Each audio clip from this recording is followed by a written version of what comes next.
সালামু আলাইকুম বন্ধুরা, আজকে আপনাদেরকে একটি পেজের গল্প বলবো। পেজটির নাম লিমাস কিচেন। হ্যাঁ, এটা আমার পেজ ছিল। একসময় আমার কেক বানাতে খুব ভালো লাগতো।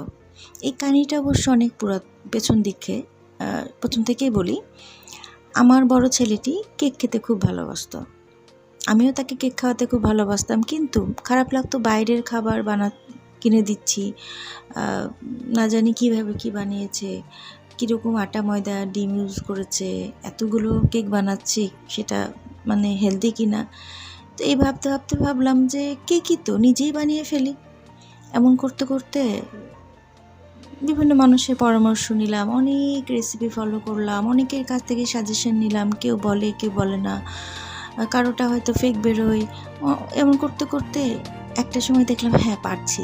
এর ভিতরে আমি অনেক আটা ময়দা, অনেক তেল, চিনি, ডিম নষ্ট করেছি, তার বলা বাহুল্য। অনেক কেক পুড়িয়েছি, অনেক কেকের মানে চেহারা ভয়ঙ্কর হয়েছে। কোনোটা নরম হয়ে গেছে অতিরিক্ত, কোনোটা ফেটে গেছে, কোনোটা শক্ত, কামড়ানো যাচ্ছে না। এরকম হাস্যকর অবস্থা পার হয়ে ফাইনালি আমি কেক বানানো শিখে গেলাম। আমি তো সেই খুশিতে আমি মানে পারলে প্রতিদিনই কেক বানাই, এমন একটা অবস্থা। তো এভাবে কেক বানাই, আমার ছেলেটি খায়, সে খুব খুশি হয়। তার মুখে হাসি দেখে আমারও তো খুশিতে বুকটা ভরে যায় যে বাহ, পেরেছি এবার। আমার ছেলেটা অন্তত হেলদি খাবার খাচ্ছে।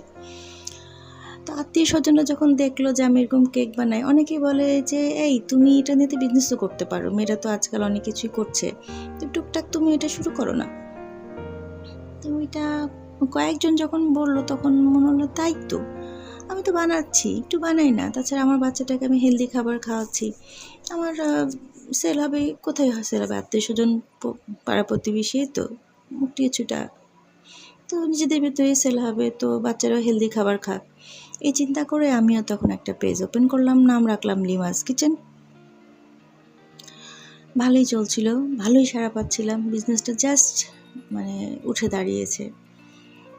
সাডেনলি করোনার সেই ভয়াবহতা, বাসা থেকে কেউ বেরোয় না, গৃহবন্দী, আর আমি আমার কেক নিজেই ডেলিভারি করতাম। সো ছোট্ট একটা বেবি নিয়ে কেক বানানো, আবার ছোট্ট একটা বেবি নিয়ে ডেলিভারি করতে যাওয়া, ইট ওয়াজ সো রিস্কি। আর সেই সময় করোনা নিয়ে আমরা অনেক ভীতিকর অবস্থায় ছিলাম। আমরা জানতাম না করোনা কী হয়, কীভাবে হচ্ছে। একটা ভয়াবহ একটা পরিস্থিতি, আমরা সবাই গৃহবন্দী। করোনায় যে মারা যাচ্ছে তাকে ধরছে না, চতুর্দিকে লকডাউন হয়ে যাচ্ছে। সেই পরিস্থিতিতে তখন আমার পেজটি আমাকে বন্ধ করতে হলো। তো সেই থেকে বন্ধ। অনেকে বলে যে আপু কেকটা শুরু করো, কিন্তু আমার আর হয়ে ওঠে না। তার ভিতরে আবার সেকেন্ড বেবি কনসিভ করলাম, সেই বেবিটাও হলো। সে অনেক বেশি চঞ্চল, ওকে নিয়ে কেক করতে যাওয়া তো প্রশ্নে ওঠে না। তারপরও এখন আমার কথাগুলো শোনার জন্য অনেক ধন্যবাদ।